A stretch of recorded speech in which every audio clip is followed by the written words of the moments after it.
Hello folks, welcome to Spencer's Bookshelf in the fifth installment on my YouTube channel. Thank you so much for joining today, and today we're going to be doing The Happiness Advantage.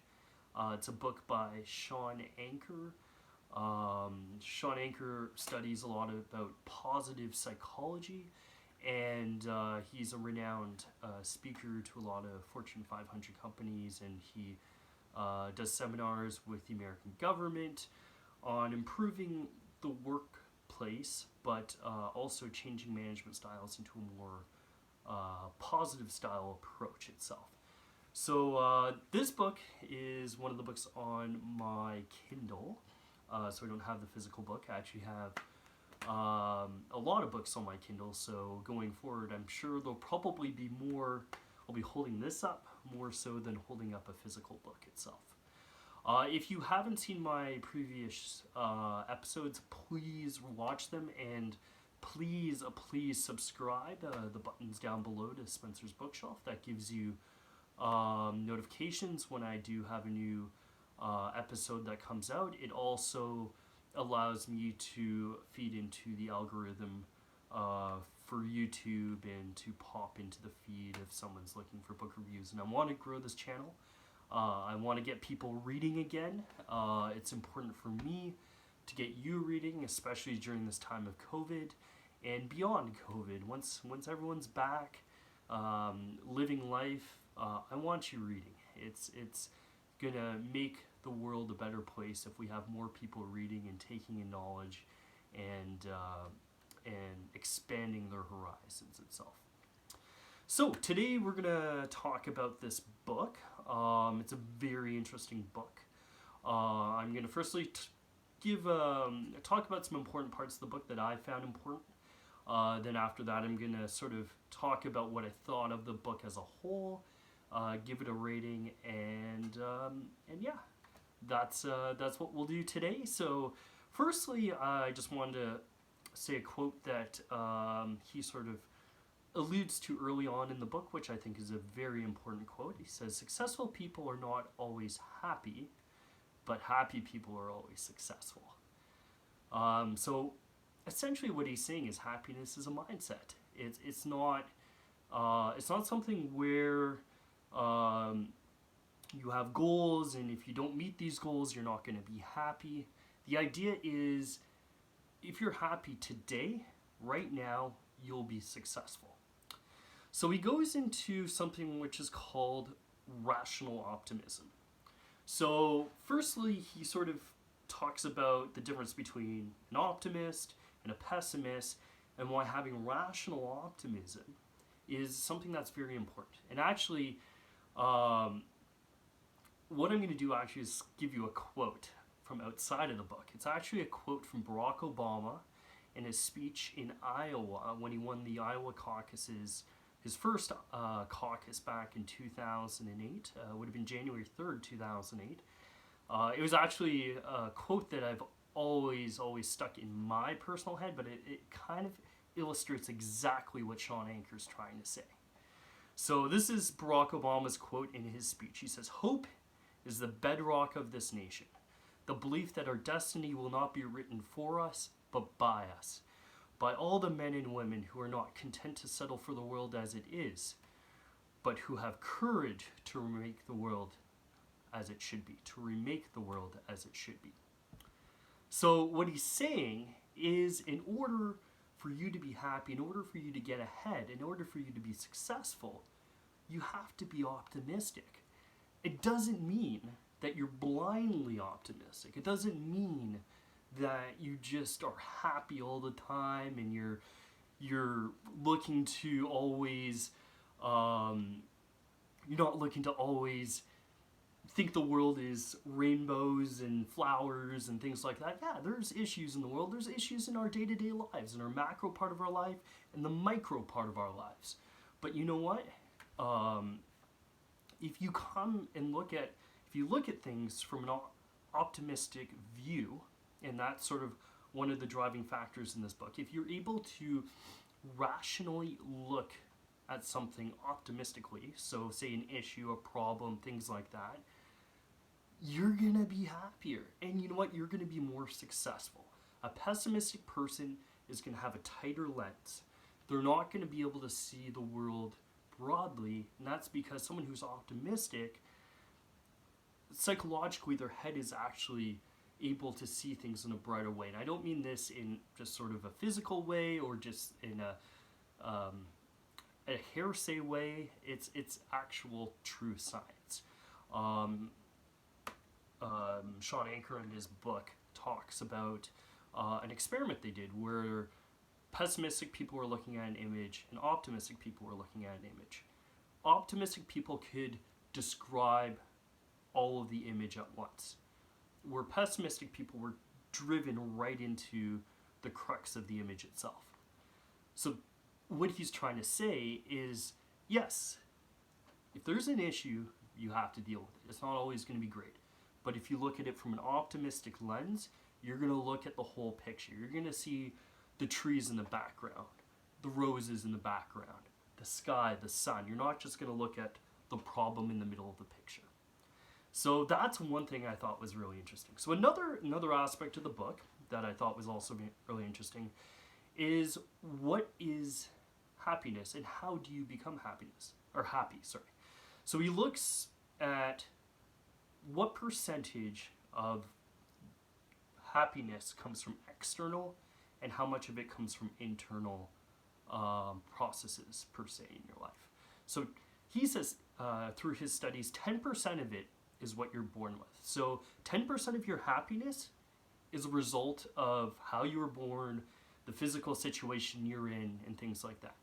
90% of it has nothing to do with that. It has to do with how you see yourself on a day-to-day basis, how you see the opportunities and your daily life, and the process of your daily life.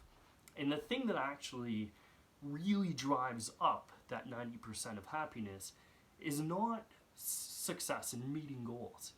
It's the ability to strive and to love the process.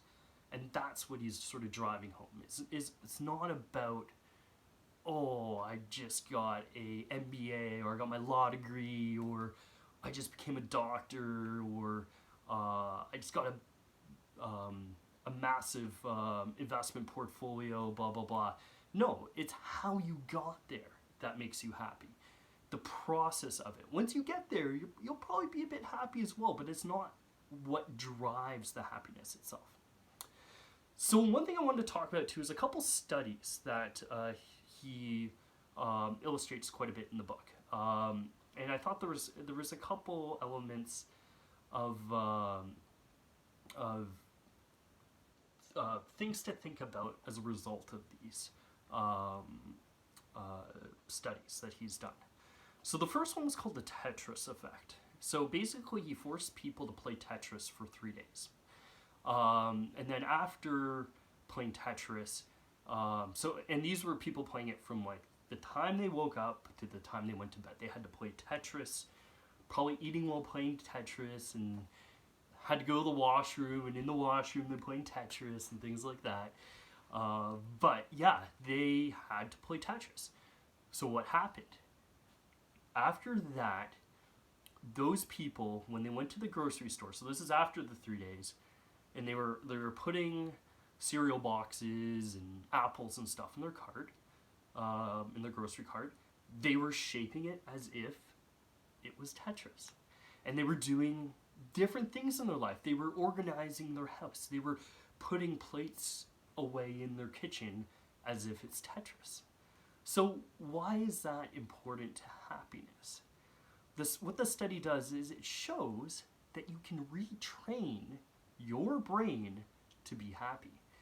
It means that you do not, because you're, say, 40, 50, 60, 80, 100, doesn't mean you can't be happy anymore.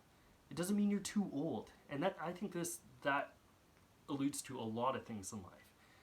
Even for myself. One thing I've learned over the last number of years is you're only as old as you think you are. And if you aren't doing something new or trying different things or being different and doing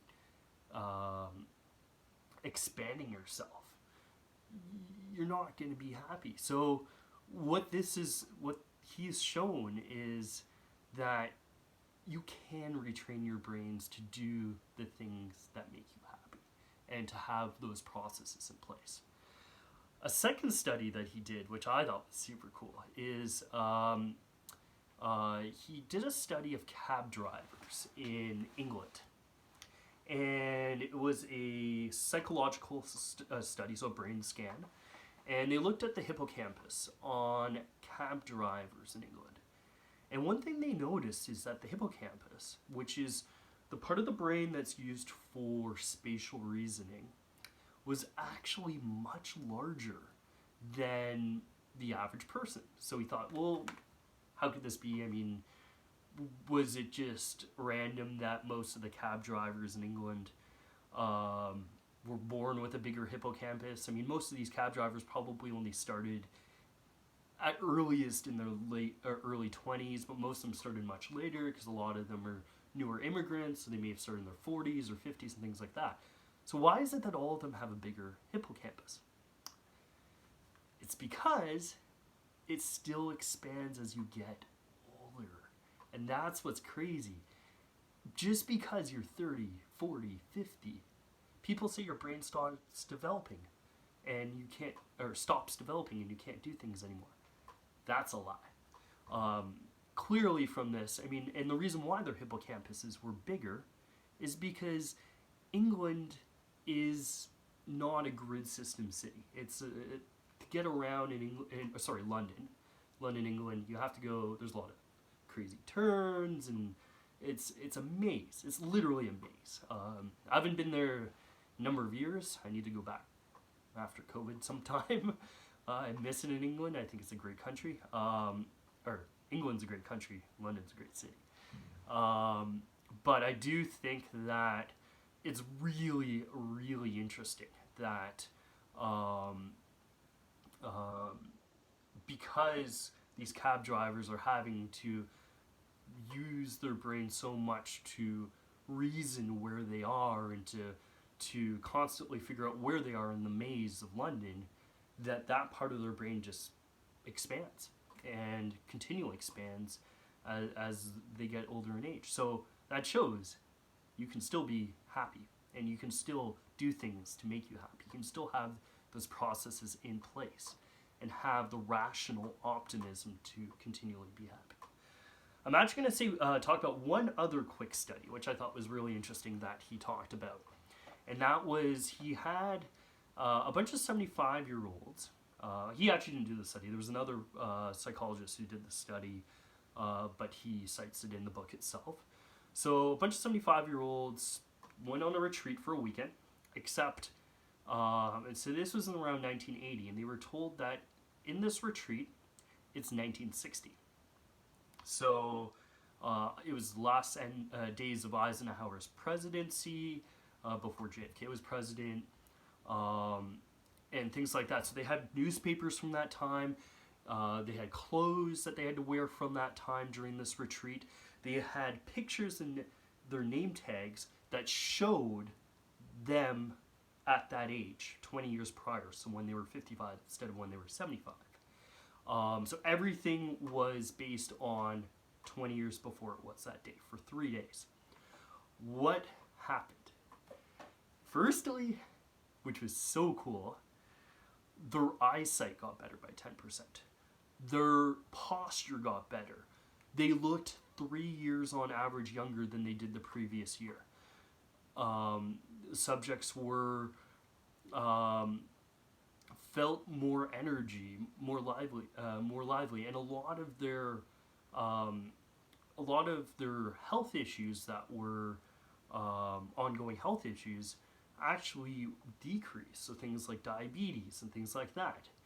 And it's all because psychologically, for that weekend, just for 3 days, they felt like they were 55 and not like they were 75.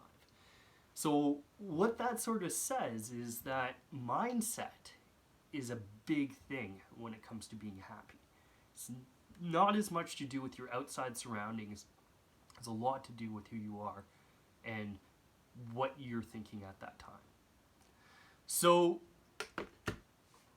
I'll cap it off by just saying one other quote that he says in the book. He says, happiness is not a belief that we don't need to change. It is the realization that we can. And I'll repeat that. Happiness is not the belief that we don't need to change. It is the realization that we can. So happiness is the process. Happiness is the ability that we can do better than we are today. That we can remake the world as it should be, as Barack Obama said in 2008. So, from that, I'd like to say this book was an excellent book. I mean, the fact that the first thing I thought of when I read this book was Barack Obama's speech in 2008. And if you know me, you know how much I love Barack Obama. Not being political by any stretch of the imagination, but I think as a human being, he's an incredible person. I think that this book is exceptional. I think it's a book that, whether you're in business, whether you're work for yourself, whether you don't even work, whether you're a student, going into university, or anything like that, this book can help you to realize that our preconceived notions of happiness is incorrect. And the process that you're going through in life is where you're going to get the most happiness from. And that you can change. Nothing is set in stone. To say that you stop learning after 25 or after 20 or your brain stops developing, that's a load of bogus. That's, as Joe Biden would say, malarkey. So I personally rank this book a 4.5 out of 5. I think it's an amazing book. Really easy read. I mean, I took a few more days than normal. I started reading this on the weekend.